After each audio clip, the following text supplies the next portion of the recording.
ជំរាបសួរគ្រូយេស៊ូស្ដីទៅកាន់ប្រិយមិត្តទាំងអស់គ្នាសូមស្វាគមន៍មកកាន់អត្តកបាំងរាត្រីយប់នេះយើងនឹងនាំអ្នកទាំងអស់គ្នាទៅតាមដានសាច់រឿងថ្មីឥឡូវនេះកុំឲ្យខាតពេលវេលាយូរយើងនឹងចូលទៅតាមដានទាំងអស់គ្នាខ្ញុំជាប៉ូលីសថ្មីទើបតែរើមកនៅភូមិនេះដំបូងធ្លាប់ឮគេល្បីថាមានការធ្វើអាគមអូមអាមសម្រាប់មនុស្សដោយពួកអំបូរថ្មីនៃត្រកូលអាបដែលនៅសេសសល់តទីយាតយូរណាស់មកហើយនេះគឺជាភូមិស្រយ៉ាបជាផ្នែកមួយនៃជាយក្រុងនៃខេត្តបន្ទាយមានជ័យមានមនុស្សរស់នៅមិនដល់50គ្រួសារផងពួកគេរវល់ជាមួយនឹងរបរធ្វើសារចំការកម្រមានអ្នកណាមានយានជំនិះសម្រាប់ជិះណាស់ភាគច្រើនតាមផ្លូវចូលមកខ្ញុំឃើញតែអ្នកស្រុកជិះក្របីឬក៏រទេះគោហើយខ្លះទៀតក៏ជិះកង់និងបើសិនជាមានម៉ូតូគឺម៉ូតូចាស់ៗភាពក្រីក្រនៅក្នុងភូមិនេះមិនចម្លែកទេបើសិនជាយើងគិតពីរឿងដែលពួកគេជឿឥឡូវនេះខ្ញុំមកដល់ទីស្នាក់ការប៉ូលីសហើយក៏ឃើញប៉ូលីសម្នាក់រត់មករកខ្ញុំបងមកចាំពេលល្អណាស់បងឈ្មោះសុផលមែនទេបានខ្ញុំគឺសុផលខ្ញុំមកពីខេត្តផ្សេងមេមកចាំថ្ងៃមានការងារធ្វើហើយឥឡូវនេះគេចាប់បានមេខ្លោងឆ្មបម្នាក់កំពុងតែចងនៅបង្គោលខ្ញុំមិនយល់ទេថាមេឆ្មបមានមុខមាត់រូបរាងដូចម្ដេចខ្ញុំក៏ឡើងម៉ូតូឌុបប៉ូលីសទៅតាមដែលគេចង្អុលប្រាប់នោះទៅឆ្លងក្បែរជម្រាលជើងភ្នំមួយឆ្ងាយពីភូមិប្រមាណជាង1គីឡូម៉ែត្រគេឯងឲ្យខ្ញុំឈប់ម៉ូតូរកកន្លែងមួយនេះដែលចោមព័ទ្ធទៅដោយអ្នកស្រុកប្រហែលជា30-40នាក់ក្នុងនោះមានមនុស្សម្នាក់ខ្ញុំមើលមិនច្បាស់ទេត្រូវបានគេចងនៅលើបង្គោលចំកណ្ដាលនៃការចោមព័ទ្ធខ្ញុំទាយថានោះគឺជាឆ្មបដែលគេកំពុងតែនិយាយនោះហើយបណ្ដើខ្ញុំឮសំឡេងមនុស្សស្រីយំបន្ទាប់មកទៀតអង្វរឲ្យដោះលែងខ្ញុំជ្រាបពីក្រុមមនុស្សដែលចូលទៅដល់ខាងក្នុងភ្លាមនោះក៏ឆ្ងល់ភ្លាមអ្វីដែលខ្ញុំបានឃើញមុនគេនោះគឺមនុស្សស្រីម្នាក់ដែលមានសក់វែងត្រឹមជង្គង់ដូចជាមិនដែលបានកាត់សក់តាំងពីកើតមកបានជាវែងអីក៏វែងយ៉ាងនេះមានសៀវភៅមួយខ្ញុំបានអានមុនពេលមកដល់ភូមិស្រយ៉ាបគឺមានអ្នកខ្លះនិយាយខ្លះនិយមមិនកាត់សក់អ្នកខ្លះទុកសក់ទាល់តែមួយជីវិតព្រោះកាត់ទៅអាចនាំឲ្យប្តីឬក៏គ្រួសារមានជំងឺនិយាយពីនាងសក់វែងឯនេះវិញត្រូវបានគេចងព័ទ្ធដៃទៅក្រោយនិងរុំខ្លួនទាំងស្រុងទៅនឹងបង្គោលឈើមួយយ៉ាងរឹងមាំដោយចងដោយវល្លិទឹកមុខចងអាឃាតនៅជុំវិញនាងស្រែកឃ្លានក្រឡេកមើលទៅអ្នកជុំវិញខ្លួនដូចជាខឹងយ៉ាងខ្លាំងពេលឃើញខ្ញុំចូលមកដល់មេឆ្មបចង្រៃឯងថ្ងៃនេះត្រូវអស់សូន្យសង្ខារហើយឯងមិនអាចសម្លាប់អ្នកណាទៀតទេមីចៅដកតងឆៃពោះវៀនជាមួយបាយមហូបមិនទៅឆៃបាយមហូបបែរជាមកឆៃពោះវៀនជំនួសបាយមហូបទៅវិញខ្ញុំស្រែកឲ្យពួកគេផ្អាកការប្រតិចខឹងផ្ដាសារួចបន្លឺសូរមានរឿងអ្វីកើតឡើងខណៈពេលគ្រប់គ្នាលើកថ្មធំឡើងបំរុងនឹងប្រើហិង្សាអ្នកខ្លះកាន់កំបិតអ្នកខ្លះកាន់អង្រែខ្ញុំស្ទុះទៅពីមុខមនុស្សដែលត្រូវគេចងនោះទាំងតាក់ស្លុតតាមពិតមនុស្សមុខហើយជាស្រីស្អាតម្នាក់កំពុងតែយំយ៉ាងខ្លាំងអ្នកទាំងអស់គ្នាហេតុអ្វីបានជាចងមនុស្សខុសច្បាប់ពួកគេនាំគ្នាបង្អន់កំហឹងសម្លឹងខ្ញុំពីលើដល់ក្រោមប៉ូលីសដែលមកជាមួយខ្ញុំបានប្រាប់ថានេះគឺជាវរសេនីយ៍ឯកឥតផលគាត់បានមកពីខេត្តដើម្បីបង្កើនការពារនៅទីនេះលោកប៉ូលីសមកល្អណាស់ថ្ងៃនេះយើងចាប់បានឆ្មបមួយលោកមិនបាច់ចាំហត់ទៀតទេសម្ដីរបស់មេភូមិម្នាក់ដែលខ្ញុំស្ដាប់ច្បាស់តាមរយៈក្រដាសស្នាមដែលខ្ញុំស្រាវជ្រាវកាលពីនៅខេត្តគាត់ឈ្មោះថាអុកផាន់អ៊ំនេះនៅនឹងមុខគេក្នុង ការកាន់ដំបងប្រុងវាយនារីដែលជាប់បង្គោលនោះស្រាប់ខណៈនោះខ្ញុំក្រឡេកទៅអ្នកដតីម្ដងម្នាក់ហើយស្រែកឡើងថា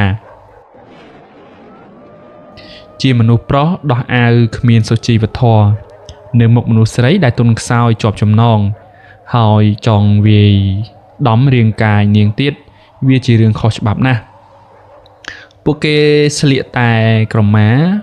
ប៉ុនប៉ងធ្វើអំពើហិង្សាទៅលើនាងលុះឮខ្ញុំនិយាយបែបនេះក៏ធ្វើមុខចម្លែកងាកមកមើលខ្ញុំគ្រប់គ្នានារីនោះស្រាប់តែយំក៏គ្រុកហើយអង្វរខ្ញុំលោកប៉ូលីសជួយខ្ញុំផងសូមជួយខ្ញុំផងខ្ញុំឮការសុំជំនួយកាលណាក៏ងាកទៅចរចាជាមួយនឹងក្រុមមនុស្សតើប្រុងធ្វើយ៉ាងណាចំពោះនាងហើយបើនាងថាមានអីធ្វើខុសយើងត្រូវតែដោះស្រាយយកទៅប៉ុស្តិ៍ឬក៏ទៅសាលាឃុំវិញវាប្រសើរជាងធ្វើបែបនេះពួកគេនាំគ្នាក្រហឹមដាក់ខ្ញុំចំណែកប៉ូលីសម្នាក់ដែលមកជាមួយខ្ញុំហាក់ដូចជាភ័យស្លុតចោះចាញ់នឹងការគំរាមកំហែងរបស់អ្នកភូមិទៅវិញខ្ញុំកំហុកដាក់គាត់ថាបងសឿនបងឯងធ្វើខ្លួនជាប៉ូលីសពាក់សាក់លើស្មាឃើញរាសគេធ្វើខុសច្បាប់មិនព្រមនាំគ្នាមកខាត់រារាំងបែរជាចោះចាញ់នឹងការគំរាមកំហែងរបស់អ្នកភូមិទៅវិញប៉ូលីសសម្បល់ខ្មៅម្នាក់នោះគេធ្វើត្រឹមត្រូវមិនដឹងនរណានៅចំពោះមុខខ្ញុំប្រងើបមុខសម្លឹងអ្នកភូមិវិញម្ដងហើយលឹបលោជាច្រើនដងដដែលខ្ញុំខឹងចិត្តក៏ងាកទៅសម្លឹងមើលមេភូមិហើយស្ដីឲ្យមេភូមិពូធ្វើជាមេភូមិដឹងដែរថាការចងមនុស្សគឺជាអំពើខុសច្បាប់ចំណែកការវេដំមនុស្សនឹងធ្វើឲ្យយើងមានជាប់ពិរុទ្ធវាគឺជាឆ្មបមិនមែនជាមនុស្សទេក្មួយប៉ូលីសស្ត្រីចាស់ជរាបាក់ថ្មិញអស់រលីងដោយនៅសល់ប្រហែលជាមួយ2គ្រាប់តែប៉ុណ្ណោះវាទីចេញមកពីក្នុងចំណោមអ្នកភូមិគាត់មកដល់ពីមុខខ្ញុំប្រហែលជា2ម៉ែត្រនឹងដៀងទៅសម្លក់នារីក្នុងបង្គោលចំណងហើយនិយាយបន្ថែមយ៉ាងលឺវានេះចំនួនឪវាសម្រាប់ប្អូនប្រុសខ្ញុំមកចំនួនវាសម្រាប់កូនខ្ញុំទៀតពួកគេឈឺតែដឹងយើងចេះតែគិតថាអាបឆ្មបនឹងគិតតែរឿងអបិយជំនឿទៅវិញទេប៉ូលីសប្រយ័ត្នត្រូវវិឆ័យពោះវៀនលោកប៉ូលីសទៅគាត់ឆ្លើយកំហកមកវិញខ្ញុំទាំងមុខហាក់បានខឹងសម្បាយ៉ាងខ្លាំងជាមួយនឹងខ្ញុំបានបញ្យល់គាត់វិញថាមីងប្រទេសយើងមានច្បាប់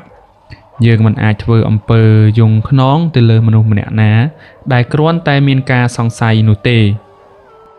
អ្នកភូមិផ្សេងទៀតស្ទុះចូលមកដោយព្រួតនិយាយទាំងលើកដៃចង្អុលខ្លះទៅច្របាច់កនារីដែលនៅជាប់បង្គោលនោះហើយស្រែកថាវាគឺជាឆ្មបដែលបានសម្លាប់បងប្រុសរបស់ខ្ញុំកាលពីឆ្នាំមុនឥឡូវបានសម្លាប់អ៊ំខឿននៅក្បែរផ្ទះខ្ញុំនៅឯជើងព្រៃទៅទៀតឥឡូវនេះមិនអាចរកបានអ្នកចេះដឹងណាម្នាក់ក្នុងចំណោមពួកគេដើម្បីមកឈរខាងខ្ញុំសោះសភាពការនេះប្រសិនបើបណ្ដោយឈាមអាចនឹងហូរ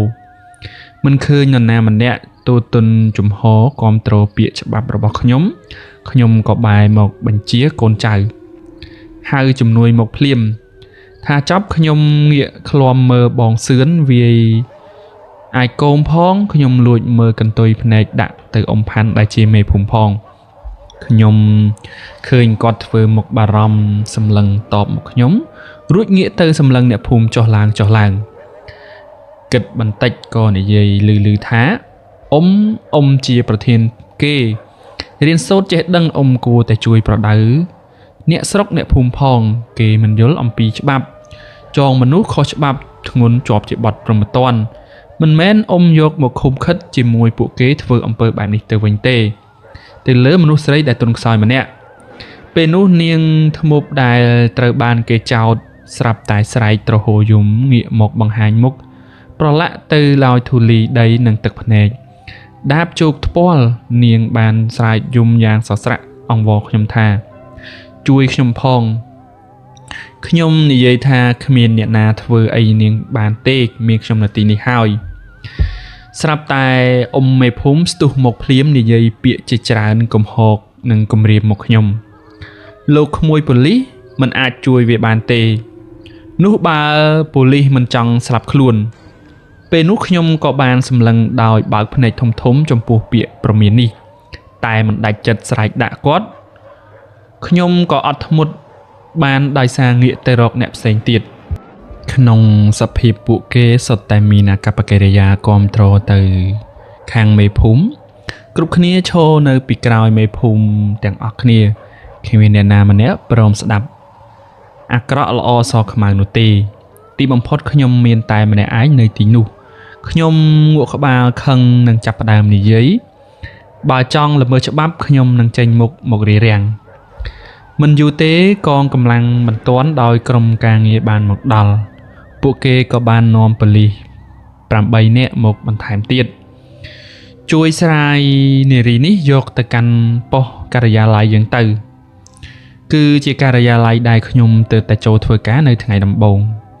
ពេលនោះប្រលប់ហើយខ្ញុំក៏បាននិយាយនឹងនាងថាឲ្យនាងលៀងខ្លួនជំរះសិនទៅចាប់ម៉ោងការងារខ្ញុំនឹងនាំនាងត្រឡប់ទៅកាន់ផ្ទះរបស់នាងវិញរឿងពិតគឺប៉ូលីសទាំងអស់បានបដិសេធគ្មានអ្នកណាព្រមទៅជាមួយនឹងយើងទេម្ល៉េះហើយខ្ញុំក៏ដប់នាងទៅខ្ញុំ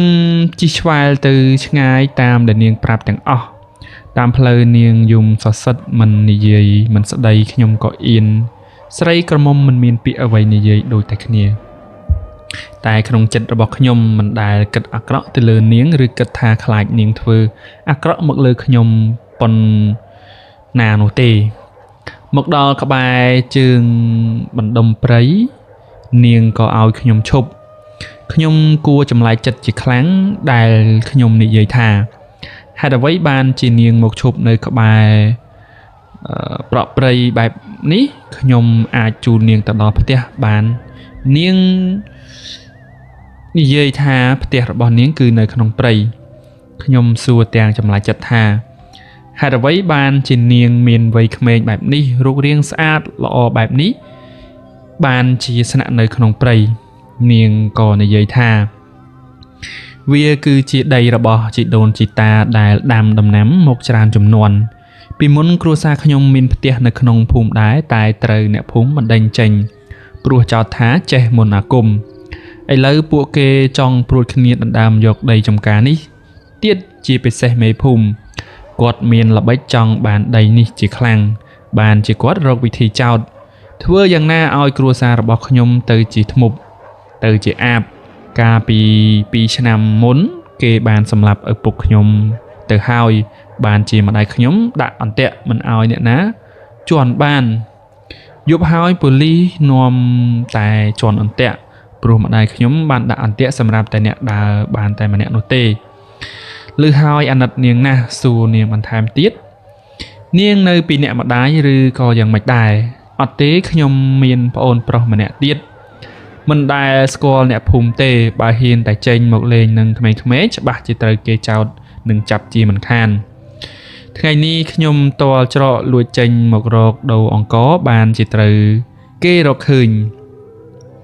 ខ្ញុំត្រឡប់មកផ្ទះវិញទាំងមានអារម្មណ៍ថាចម្លែកនេះគឺជាយប់ដំបូងដែលខ្ញុំគេងនៅក្នុងបន្ទប់គេរៀបចំឲ្យខ្ញុំនៅក្នុងកូនផ្ទះទីមួយក្បែរប៉ុស្តិ៍ប៉ូលីសមានកូនប៉ូលីស2នាក់នៅគេងកំដរជាមួយដែរប៉ុន្តែពួកគេឃើញនៅផឹកស៊ីនៅឯខាងក្រៅមិនទាន់មកសម្រាកខ្ញុំក៏សម្រាកម្នាក់ឯងនៅស្ងាត់ខ្ញុំដេកលក់បានមួយស្របក់ដោយសារថាពេញមួយថ្ងៃនេះហត់ពេកស្រាប់តែឮសំឡេងប៉ូលីសខ្សឹបខ្សៀវគ្នាដាក់ដំណេកខ្ញុំថាម្នាក់ស្រីនៅចុងភូមិហ្នឹងប្រហែលជាស៊ីពោះវៀនមេយើងបាត់ហើយក៏មិនដឹងម្នាក់ទៀតលាន់មកថាឯងកុំនិយាយដូចនេះនាំអញភ័យយ៉ាងខ្លាំងឥឡូវនេះវីវហើយធ្មប់ដែលត្រូវបានចាប់បាននោះក៏ត្រូវដោះលែងវាច្បាស់ជាខឹងយ៉ាងខ្លាំងមុនហើយកាចសាហាវជាងមុនទៅទៀតនេះម្ដាយអញប្រាប់កាលពីល្ងាចឮដូច្នេះខ្ញុំក៏មកស្ដីឲ្យថាពួកឯងកុំនាំគ្នានិយាយរឿងផ្ដេសផ្ដាសនាងនោះកុំសត់ណាស់គេចង់រឹបអូសលួចដីរបស់នាងទេឯងធ្វើជាប៉ូលីសត្រូវចេះស្គាល់ខុសស្គាល់ត្រូវផង មនុស្សទុនខ្សោយឯងមើលរូបរាងនាងក៏ដឹងដែរធ្មប់ស្អីឯងមិនដូចជាគេនិយាយទេពួកគេនាំគ្នាសម្លឹងមើលមកខ្ញុំហើយអោនងាកមុខចេញប៉ុន្តែមានម្នាក់ក្នុងចំណោមនោះបានរត់តាមខ្ញុំយ៉ាងតត្រុកមកព្រមទាំងនិយាយខ្សឹបជាមួយខ្ញុំថាមេខ្ញុំឲ្យមេអង្គមួយក្តាប់អង្គស្អីជាអង្គពណ៌ខ្មៅដែលដុះតែនៅភូមិយើងទេគេជឿថាគេអាចដាំរបស់នេះដើម្បីការពារធ្មប់មិនឲ្យស៊ីពោះវៀនរបស់យើងខ្ញុំទទួលកញ្ចប់អង្គពីដៃប៉ូលីសហើយសម្លឹងទាំងភ័ន្តភាំងប៉ូលីសនោះក៏រត់ចេញទៅបាត់ខ្ញុំចង់បោះវាចោលប៉ុន្តែឃើញសភាពរបស់គេខ្ញុំក៏នឹកអាណិតការយកចិត្តទុកដាក់បារម្ភពីខ្ញុំប៉ុន្តែនេះដោយសារតែភាពល្ងងខ្លៅនិងជំនឿផ្កាប់មុខរបស់គេតែប៉ុណ្ណោះខ្ញុំបោះកញ្ចប់ទុកចោលលើគ្រែដែលខ្ញុំបានគេងហើយចាប់ផ្ដើមចេញទៅងូតទឹកស្រះខាងត្បូងផ្ទះនេះដែលជិតបង្កោយនៅក្រោមពន្លឺព្រះខែសំឡេងប៉ូលីសទាំងពីរឮមកល្វើយពីក្រោយខ្នងខ្ញុំមេប្រយ័ត្នផងនៅជាមួយមនុស្សស្រីម្នាក់នៅចុងភូមិហ្នឹងកុំឲ្យគេខ្ចីរបស់មេបានឲ្យសោះបើសិនជាគេយកមួករបស់មេបានដូចជាបានក្បាលរបស់មេដូចនេះដែរសម្ដីចម្លែកកណ្ដាលយប់នេះខ្ញុំនឹកហួសចិត្តដែរតែខ្ជិលប្រកាន់ខ្ញុំក៏ចេញទៅមុជទឹកនៅពេលដែលខ្ញុំមុជទឹកខ្ញុំមានអារម្មណ៍ថាខ្ញុំដូចជារមាស់ពេញតែខ្លួនហាក់ប្លែកខុសពីធម្មតាមកពីទឹកនេះមិនស្អាតឬមួយក៏ថ្ងៃនេះខ្ញុំប៉ះពាល់អ្វីដែលមិនស្អាតឬក៏ការចាញ់ទឹកចាញ់ដីខ្ញុំទៅតែមកដល់ភូមិនេះជាលើកដំបូងទេដឹងភ្លាមនោះខ្ញុំងាកទៅមើលខ្លួនឯងនៅក្នុងទឹកភ្ញាក់ឲ្យព្រឺតខ្ញុំឃើញមិនមែនខ្ញុំទេមានមនុស្សស្រីម្នាក់កំពុងតែពាក់មួកប៉ូលីសរបស់ខ្ញុំហើយសក់នាងវែងដល់ដីខ្ញុំភ្ញាក់ព្រឺតផ្អើលយ៉ាងខ្លាំងហើយស្ទុះឡើងមកលើច្រាំងវិញមកដល់ប៉ូលីសទាំងពីរបានចាក់ចេញទៅណាបាត់ក៏មិនដឹងទុកឲ្យខ្ញុំដេកតែម្នាក់ឯងនៅកន្លែងដែលពួកគេស៊ីផឹកអំបញ្ញមិញនេះនៅពេលដែលកំពុងដេកបានមួយស្របក់ខ្ញុំស្រមៃឃើញថាមានដៃនរណាម្នាក់មកត្រដោះពីក្រោយយករបស់ខ្ញុំបន្ទាប់មកទៀតខ្ញុំអោនទៅឃើញមានអ្នកណាម្នាក់កំពុងតែខំសឹកត្រចៀករបស់ខ្ញុំឡើងវិញហើយខំឡើងចេញឈាមដោយរន្ធត់ខ្ញុំចាប់ច្រាននាងចេញយ៉ាងខ្លាំងឃើញថានាងដួលទៅលើដីសក់នាងវែងត្រឹមជង្គង់ដូចដែលខ្ញុំបានឃើញនៅលើឈើដែលគេចងកាលពីថ្ងៃមិញដូច្នេះខ្ញុំស្រែកលឺរហូតភ្ញាក់បះដៃបះជើងតាមពិតទៅប៉ូលីសទាំងពីរដេកស្រវឹងនៅខាងក្រៅស្ទុះចូលមកចំណែកខ្ញុំដេកនៅក្នុងបន្ទប់តាំងតែពីពេលណាក៏មិនដឹងកាលដែលខ្ញុំទៅមួយទឹកក្រោមពន្លឺព្រះច័ន្ទគឺជាយប់យល់សប្តិឬក៏អ្វីដែលខ្ញុំមិនដឹងទេថាចាប់ផ្ដើមក្រោករៀបចំរត់ហាត់ប្រាណនៅម៉ោង 4 ទៀបភ្លឺក្រោយមកខ្ញុំចេញទៅធ្វើការទាំងធ្ងន់ក្បាលព្រោះស្ពឹកព្រឹកមិញរៀងស្រាងទៅហើយខ្ញុំជិះម៉ូតូកាត់តាមភូមិរកបបរហូបដោយមិនអស់ចិត្តក៏ជិះហួសទៅដល់ចំណុចតំបន់ដែលខ្ញុំបានជូននាងកាលពីព្រឹកមិញនោះខ្ញុំសង្ឃឹមថាអាចនឹងឃើញផ្ទះរបស់នាងប៉ុន្តែមិនបានឃើញនោះទេខ្ញុំចិញ្ចឹមចិត្តថាថ្ងៃណាមួយខ្ញុំត្រូវបបួលមនុស្សចូលទៅក្នុងព្រៃទៅលេងផ្ទះនាងឲ្យបានទោះតែរកវិធីណាសមាហរណកម្មនាងនិងគ្រួសាររបស់នាងក្នុងភូមិនេះវិញខ្ញុំត្រូវតែយកនាងមកនៅក្នុងភូមិនេះឲ្យបានក្មេងម្នាក់រត់កាត់ម៉ូតូរបស់ខ្ញុំឈប់ទាំងកំហុកប៊ីតែដួលម៉ូតូផងចំណែកម្ដាយក្មេងដែលមានវ័យកណ្ដាលចេញមកទាញកូនហើយសម្លក់សម្លឹងខ្ញុំមិនត្រូវបណ្ដោយឲ្យកូនរត់បែបនេះទេប្រយ័ត្នវាមានគ្រោះថ្នាក់ ស្ត្រីនោះសម្លឹងសម្លក់ខ្ញុំជាប់ដូចជាខឹងសម្បានឹងរឿងអ្វីម្យ៉ាងធ្វើឲ្យខ្ញុំងឿងឆ្ងល់ជាខ្លាំងថាគាត់ស្អប់ខ្ញុំរឿងអីខ្ញុំជិះម៉ូតូទៅមុខបន្តិចទៀតក៏ឮសូរសំឡេងស្ត្រីផ្សេងទៀតស្រែកពីក្នុងផ្ទះខ្ទមតូចរបស់គាត់ថាប៉ូលីសនេះហើយដែលដោះលែងមេធ្មប់នៅក្នុងភូមិយើងប្រកាសជាមានអ្នកស្លាប់ទៀតហើយអ្នកភូមិផ្សេងទៀតបន្តទៅតាមពីក្រោយគាត់បន្ថែមទៀតខ្ញុំចាប់ផ្ដើមដឹងពីមូលហេតុដែលគ្រប់គ្នាស្អប់ខ្ញុំក៏ឈប់ម៉ូតូហើយបកក្រោយដើរសម្ដៅទៅពួកគេឃើញខ្ញុំមកដល់គ្មាននរណាធ្វើខ្លាចខ្ញុំនោះទេខ្ញុំក៏ចាប់ផ្ដើមអង្គុយនៅលើគ្រែដោយគ្មានការអញ្ជើញក្តីការងារខ្ញុំគឺត្រូវបញ្យល់ពួកគេអំពីច្បាប់អំពីការគោរពសិទ្ធិមនុស្សនិងជំនឿដែលហួសហេតុនិងហួសសម័យកាលគ្មាននរណាឆ្លើយតបនឹងខ្ញុំទេអ្នកខ្លះក្រោកចេញអ្នកខ្លះងាកមកចេញអ្នកខ្លះធ្វើមុខដូចខ្ញុំស្រាប់តែម្នាក់នៅក្នុងខាងលើផ្ទះរបស់គាត់ក្អកខុងទំនងបែបជាមនុស្សឈឺគាត់ក៏បាននិយាយចុះមកសម្ដៅខ្ញុំថាក្មួយប៉ូលីសអើយប្រយ័ត្នមែនតែនប្រយ័ត្នខ្លួនឲ្យមែនតែនមិនដឹងថាគាត់មានរូបរាងយ៉ាងម៉េចផងដឹងតែថាគាត់ជាមនុស្សប្រុសចំណាស់ទន់ខ្សោយដោយជំងឺរោគគាពៀតគាត់និយាយបន្ថែមបែបស្អកប៉ូលីសអើយមនុស្សស្រីចុងភូមិម្នាក់ហ្នឹងគឺជាធ្មប់ពិតប្រាកដណាស់ប៉ូលីសបានជួបវានិយាយសារសងនឹងវាហើយវាមិនអោយប៉ូលីសបានសុខទេវាច្បាស់ជាទុកពោះវៀនប៉ូលីសជាចំណីដ៏ឆ្ងាញ់របស់វាមិនខានស្អីគេធ្មប់ប៉ុន្តែស៊ីពោះវៀននេះគឺជារឿងថ្មីដែលខ្ញុំទៅតែឮទេតើ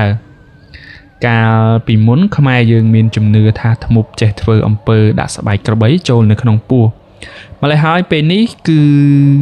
គេមើលរឿងភាគថៃច្រើនឬក៏រឿងភាគខ្មែរបានជាចេញក្បួនស៊ីពោះវៀននេះមកទៀតខ្ញុំឆ្លើយឡើងវិញថាជំរាបសួរអ៊ំឈឺហើយមិនមានទៅមន្ទីរពេទ្យទេគាត់ថាមិនអីទេគាត់រៀបចំសែនព្រេននៅថ្ងៃ15កើតនេះហើយគាត់បន្ថែមមកថាក្មួយប៉ូលីសគិតតែពីអាយុសង្ខាររបស់ខ្លួនទៅនៅមុខផ្ទះរបស់ខ្ញុំមានដើមស្រងែមួយប៉ូលីសត្រូវឈោងកាច់យកមែករបស់វាខ្លះហើយយកទៅចងនៅមុខបន្ទប់ដេកទៅរៀងរាល់យប់ពីម៉ោង5:03រហូតដល់ម៉ោង5ព្រឹកគឺជាពេលវេលាដែលដើមស្រងែនោះ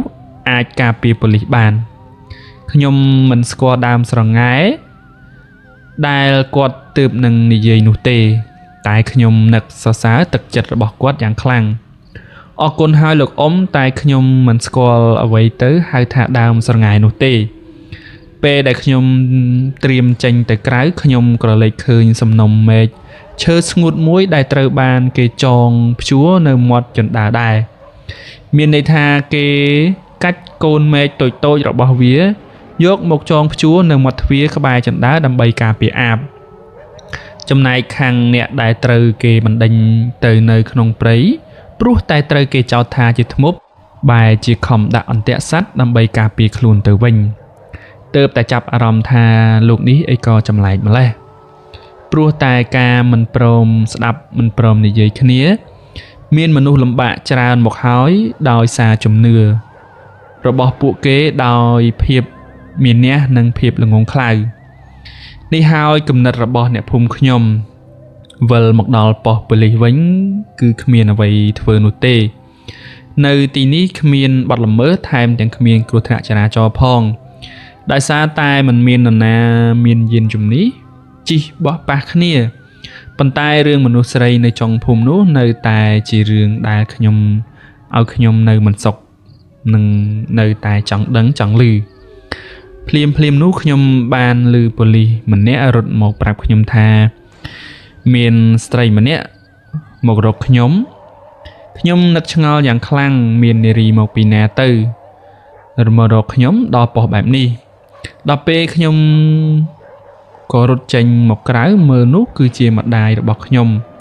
គាត់មកលេងខ្ញុំប្រហែលជាមានរឿងអ្វីមិនល្អចំពោះខ្ញុំទេដឹងបានជាម្ដាយខ្ញុំលេចមុខមកដោយមិនបានខលមកមុន កូនទៅតែមកពីធ្វើការនៅទីនេះបានតែមួយយប់ម៉ែមកមើលកូនឬក៏ម៉ែមានរឿងអីខ្ញុំសួរគាត់ហើយឌុបគាត់មកបន្ទប់សម្រាប់ម្ដាយនឹកឃើញចង់មកដាំបាយឲ្យកូនខ្ញុំមិនអីទេម៉ែខ្ញុំចេះដាំបាយធ្វើម្ហូបដែលខ្លួនឯងហើយចុះមានប៉ូលីសផ្សេងនៅជាមួយកូនដែរអត់មាននៅតែពេលថ្ងៃប៉ុន្តែពេលយប់កូនសម្រាកនៅក្នុងបន្ទប់តែម្នាក់ឯងម៉ែនៅជាមួយកូនឲ្យបាន 3-4 ថ្ងៃមើលសិនថាតើកូនសុខសប្បាយឬក៏មិនសុខថ្ងៃនោះថ្ងៃដែលខ្ញុំបានបរិភោគបាយជាមួយម្ដាយខ្ញុំដោយធម្មតាលុះពេលប្រឡប់មកដល់ខ្ញុំឃើញមានប៉ូលីស2នាក់នោះមកដល់មិនទាន់មកដល់នៅឡើយទេមានតែម្ដាយខ្ញុំកំពុងតែរៀបចំបាយឲ្យខ្ញុំហូបដូច្នេះហើយខ្ញុំក៏រត់លើកក្រមាយកទៅមុជទឹកដើម្បីឲ្យស្រឡះខ្លួនទៅមុជទឹកឯទឹកស្រះដដែលដែលខ្ញុំបានងូតកាលពីថ្ងៃមុនទៅដល់ខ្ញុំបានឃើញអ៊ំចាស់ម្នាក់អង្គុយរងចាំខ្ញុំជាស្រេចខ្ញុំក៏សួរថាតើអ៊ំមកងូតទឹកដែរឬក៏មកដងទឹកចាំខ្ញុំជួយទេខ្ញុំមកចាំប៉ូលីសឯងហេតុអ្វីបានជាអ៊ំមកចាំខ្ញុំគឺជាមនុស្សដែលនិយាយជាមួយប៉ូលីសឯងនៅផ្ទះដើមស្រងែកាលពីព្រឹកមិញអ៊ំហើយអ៊ំជាហើយឬអ៊ំសែនព្រេនហើយហេតុអ្វីបានជាអ៊ំមករកខ្ញុំនៅទីនេះអ៊ំមានការអ្វីទៅខ្ញុំបារម្ភពីប៉ូលីសខ្ញុំខ្លាចប៉ូលីសត្រូវនាងស៊ីពូវៀនខ្ញុំស្ដាយប៉ូលីសដែលជាមនុស្សល្អដូចជាក្មួយខ្ញុំហួសចិត្តនឹងសោចសឹកអង្គុយក្បែរគាត់អ៊ំអើយអ៊ំគួរតែឈប់ជឿទៅ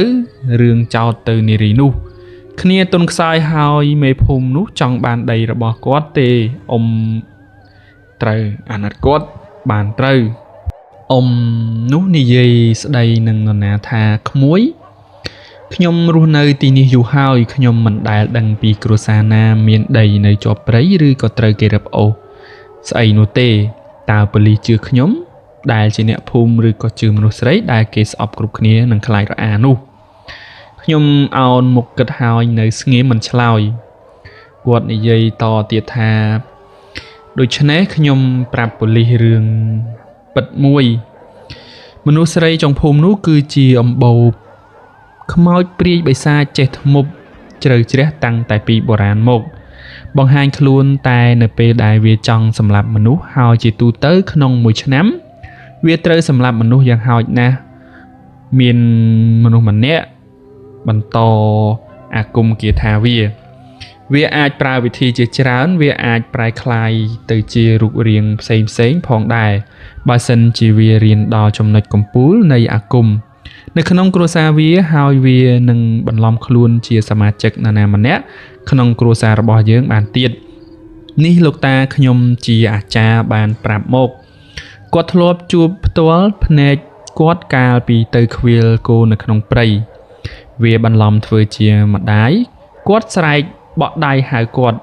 ចង់ស៊ីពោះវៀនតែគាត់មិនទៅចំណែកគ្នាត្រូវស៊ីពោះវៀនសព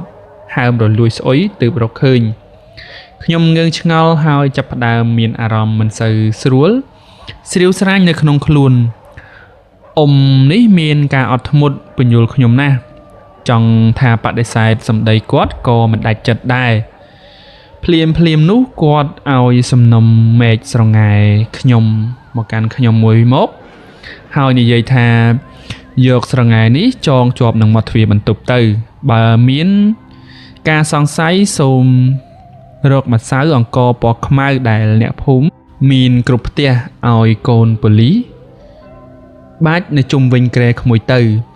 បើមានច្រើនយកទៅបាច់នៅជុំផ្ទះទៅដូច្នេះការពារវាមិនអាចចូលមកធ្វើអីក្មួយបាននោះទេ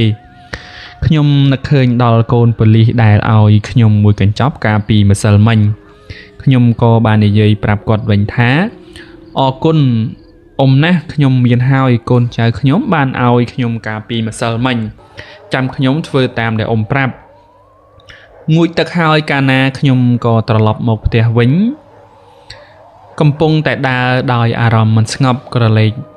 មើលពីចម្ងាយខ្ញុំឃើញម្ដាយរបស់ខ្ញុំកំពុងតែអោនធ្វើអ្វីមួយចម្លែកសម្លឹងពីក្រោយគឺជាម្ដាយខ្ញុំបេះបិទប៉ុន្តែកាយវិការដូចជាមិនមែនគាត់ទេខ្ញុំនឹកឃើញភ្លាមដល់សម្ដីអ៊ំនោះភ្លាមនោះខ្ញុំក៏ទទួលបានទូរស័ព្ទមួយខ្ញុំលើកនិយាយកូនទៅដល់ស្រុកនោះយ៉ាងម៉េចហើយកូននៅជាមួយអ្នកណាខ្លះខ្ញុំភាំងភ្លាមព្រោះសម្លេងម្ដាយខ្ញុំចំណែកនៅពីមុខខ្ញុំម្ដាយខ្ញុំកំពុងតែអោនធ្វើម្ហូបម្ដាយខ្ញុំមានប៉ុន្មានអ្នកទៅទូរស័ព្ទខ្ញុំក៏ដាច់សេវាបាត់ព្រោះវាអស់ថ្មទៅហើយខ្ញុំងើបមុខដោយភ័យយ៉ាងខ្លាំងសម្លឹងទៅក្នុងផ្ទះថាស្ត្រីម្នាក់នោះនៅក្នុងផ្ទះនោះជាអ្នកណាបើម្ដាយខ្ញុំទើបតែខលមកអំបញ្ញមិញនេះភ្លាមនោះខ្ញុំនឹកឃើញដល់បាច់ស្រងាយនៅលើច្រាំងដែលអ៊ំគាត់បានយកមកឲ្យខ្ញុំរៀបរឹកស្រួលបួលហើយខ្ញុំបានតាំងចិត្តដើរចូលទៅក្នុងផ្ទះធ្វើដូចមិនដឹងរឿងម្ដាយខ្ញុំងាកមុខមកនិយាយថាហូបបាយនៅលើតុទៅកូនម្ដាយធ្វើអីបន្តិចបន្តួចអាហារនៅលើតុអីវ៉ាន់ម្ហូបទាំងអស់នេះមិនដេចបានជាមិនដូចអ្វីដែលម្ដាយខ្ញុំធ្លាប់ធ្វើឲ្យខ្ញុំចាប់ផ្ដើមរកអបាយកលដើម្បីបញ្ឆោតគាត់ដោយងាកឆ្វេងស្ដាំរកមើលខាងក្រៅតែនៅមិនឃើញមានប៉ូលីសម្នាក់ណាសោះភ្លាមនោះខ្ញុំឃើញអាយគោមួយដួលនៅក្រោមតុប៉ូលីសដែលពីរនាក់នោះអង្គុយផឹកស៊ីជុំគ្នាកាលពីម្សិលមិញកូនចៅខ្ញុំមានមកទេម៉ែមកប៉ុន្តែម៉ែបានប្រើឲ្យទៅទិញអីវ៉ាន់ច្បាស់ហើយថាពួកគេគ្រោះថ្នាក់ដោយសារខ្ញុំម៉ែនេះអាចជាពួកធ្មប់ខ្លែងខ្លួននេះគឺជាអ្វីដែលខ្ញុំចាប់ផ្ដើមប្រាប់ខ្លួនឯងទាំងដែលខ្ញុំមិនធ្លាប់គិតកាលពីមុនមកដោយពង្រឹងស្មារតីខ្ញុំចាប់ផ្ដើមបោកបញ្ឆោតគាត់ខ្ញុំអត់ស្រួលខ្លួនសោះម៉ែទៅយកទឹកស័ក្តិសិទ្ធិមកស្រោចឲ្យខ្ញុំបានទេម៉ែទឹកស័ក្តិសិទ្ធិណាកូនម៉ែស្រោចរាល់ដងនោះអូម៉ែដឹងហើយតាមពិតខ្ញុំមិនដែលធ្វើទេម៉ែម្នាក់នេះបែរខ្លួនកាន់ក្អមដើររុយទៅរកស្រះឆ្លៀតពេលដែលគាត់ចេញទៅក្រៅខ្ញុំស្ទុះភ្លាមរាវរកកញ្ចប់ម្សៅស្រូវពណ៌ខ្មៅដែលប៉ូលីសបានឲ្យខ្ញុំកាលពីម្សិលមិញភ្លាមនោះនៅពីក្រោមគ្រែខ្ញុំឃើញជើងពីរលានចេញមកខាងក្រៅមិនបាច់ឆ្ងល់ទេខ្ញុំគិតថាប៉ូលីសទាំងពីរត្រូវដេកដួលហើយអារម្មណ៍ខ្ញុំភ័យទន់ជើងដួលអុកគូតនៅក្បែរគ្រែខ្ញុំជាប៉ូលីសមានស្មារតីរឹងមាំជាងគេឯងធម្មតាខ្ញុំក៏ជាបន្ទាន់នោះក៏ក្រោកឡើងលើគ្រែព្រោះមិនដឹងធ្វើយ៉ាងម៉េចពីបង្អួចម៉ែខ្ញុំបានទូលក្អមត្រឡប់មកវិញហើយខ្ញុំស្ទុះទៅយកម្សៅបាចនៅជុំវិញគ្រែគាត់ចូលមកដល់ខ្ញុំលឿនស្លេវស្រាប់តែទប់ខ្លួនដំអកនៅចម្ងាយប្រមាណជាង1ម៉ែត្រពីគ្រែច្រមុះគាត់រេចុះឡើងព្រោះធុំក្លិនអ្វីមួយយ៉ាងហាក់ដូចជាខ្លាចខ្ញុំយល់ហើយម្ដាយជាអ្នកណាម៉ែជាខ្មោចមែនទេខ្ញុំស្រែកឡើងយ៉ាងខ្លាំងថាអ្នកឯងមិនមែនជាម្ដាយខ្ញុំទេឯងគឺជាស្រីនៅចុងភូមិនោះមែនទេម្ដាយខ្ញុំនៅខំដោយកំហឹងមកកាន់ខ្ញុំភ្នែកក្រហមយ៉ាលឡើងយ៉ាងខ្លាំងខ្ញុំលើកបាច់ស្រងាយនោះពីក្រោយខ្នងមកបង្ហាញគាត់ដៃគាត់ញ័រហើយលៀនក្រចកវែងសោះស្ញាចចេញមកខាងក្រៅឥឡូវខ្ញុំជឿហើយថាក្រចកនេះនឹងវះពោះវៀនខ្ញុំបានមិនចាញ់មុខកំបិតនោះឡើយមិនបងអង្គខ្ញុំដកមែកមួយគប់ទៅកាន់ម្ដាយរបស់ខ្ញុំគាត់ស្រែកវ៉ាស់คล้ายខ្លួនទៅជាមនុស្សស្រីម្នាក់ដ៏ស្អាតដែលខ្ញុំបានជួយពីបង្គោលនៅឯចុងភូមិស្នូជើងមនុស្សជាច្រើនរត់ចូលមកដល់ពួកគេបាច់អង្ករខ្មៅទៅលើនាងស្រែករោលឈឺចាប់និងคล้ายទៅជាមនុស្សដែលមានមុខមាត់អាក្រក់ដូចជាយាយចាស់ហើយរស់នៅរាប់ពាន់ឆ្នាំមកហើយគឺជាជរាអាក្រក់យ៉ាងខ្លាំងធ្មប់នៅដួលរេលស្រែកឡូឡាយ៉ាងខ្លាំង ធ្វើឲ្យខ្ញុំស្រែកខ្លាំងៗតាមដែរដោយក្តីតក់ស្លុតនេះជាលើកដំបូងដែលបានឃើញហើយវាឈួតបំផុតហើយភ្លាមនោះខ្ញុំឃើញមានភ្លើងផ្លឹបផ្លែតជាច្រើននៅខាងក្រៅមនុស្សជាច្រើនបានរត់ចូលមកដល់ហើយពួកគេប្រញាប់ទៅដោយកំបិតជាប់នឹងដៃអ្នកខ្លះមានគប់ភ្លើងទៀតផងអ្នកខ្លះទៀតមកក្រោយយក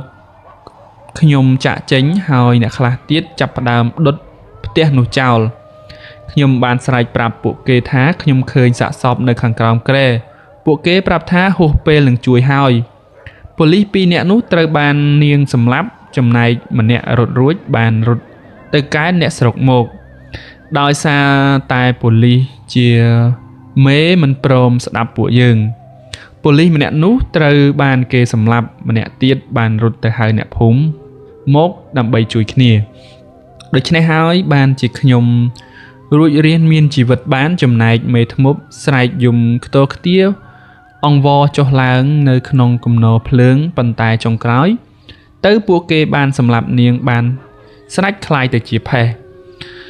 តមកខ្ញុំបានដឹងថាមនុស្សស្រីនៅចុងភូមិនោះគឺជាដំណាលតាំងពីយូរមកហើយអ្នកទាំងអស់គ្នាតែងតែ